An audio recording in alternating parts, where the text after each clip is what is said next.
week one of the fantasy football season, and here's a few receivers I have as sleepers this week. The first receiver, Adam Thielen of the Carolina Panthers. Thielen available in 65% of fantasy leagues. And last year, first half of the year, he went off with a monster first half. And overall, the stats I still thought were good for Thielen. When many people thought he was finished, 103 receptions, 1,014 receiving yards, and 4 touchdowns and a 2-point conversion on 137 targets. But this season, they improved the receiving core is his Carolina Panther team. They brought in Deontay Johnson in a trade with the Pittsburgh Steelers, traded Xavier Legette in the NFL draft. But I still think Adam Thielen's going to see the field, at least for the first part of the regular season for this Carolina Panther team. And then once again, when they're mathematically out of it, they'll go with the younger guys and Deontay Johnson. But Thielen, we always known, it's been a PPR machine over the last couple seasons. Minnesota, he had a down year his last year there.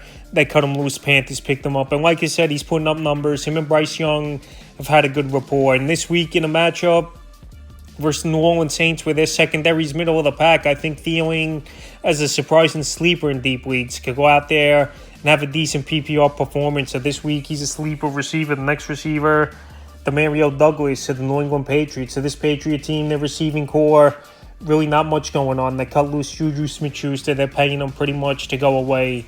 Got Jalen Polk, Darnell Douglas, Thornton, all young receivers in this receiving room, and Kendrick Bourne as well. And last season, Douglas, 49 catches, 561 receiving yards, and 79 targets. So right now, he's listed as a starter for this New England Patriot team, and he's available in 84% of fantasy leagues. So this week, they're going to be trailing early and often. Most likely is this Patriot team in Cincinnati, where they're going to have to throw the football a whole lot, and at least with the veteran quarterback, Jacoby Brissett, starting for this Patriot team. He obviously knows how to get the football to his wide receivers. He's had some decent seasons throughout his career, and that's why he's been in the league so long.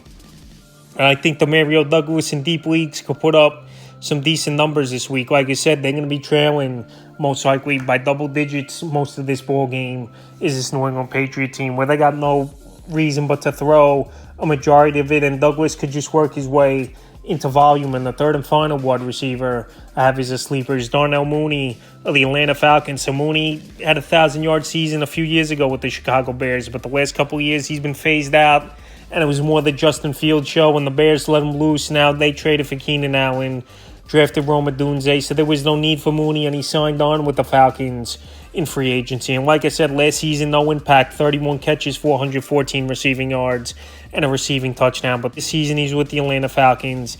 This week, middle-of-the-pack matchup versus the Pittsburgh Steelers. But the main thing is he's playing with Kirk Cousins, possibly the best quarterback he's played with throughout his NFL career is Darnell Mooney. And in a good offense, obviously with Bijan Robinson, Drake London, who I think has a good year, Kyle Pitts. And Darnell Mooney could be under the radar and get a lot of one-on-one coverage, and we know he's a deep ball threat as well. So this week, while he's out there in 83% of fantasy leagues and not many owners are starting him at all, I think Darnell Mooney, he could be a deep sleeper and help fantasy owners. That's a few wide receivers I have as sleepers for week one of the fantasy football season.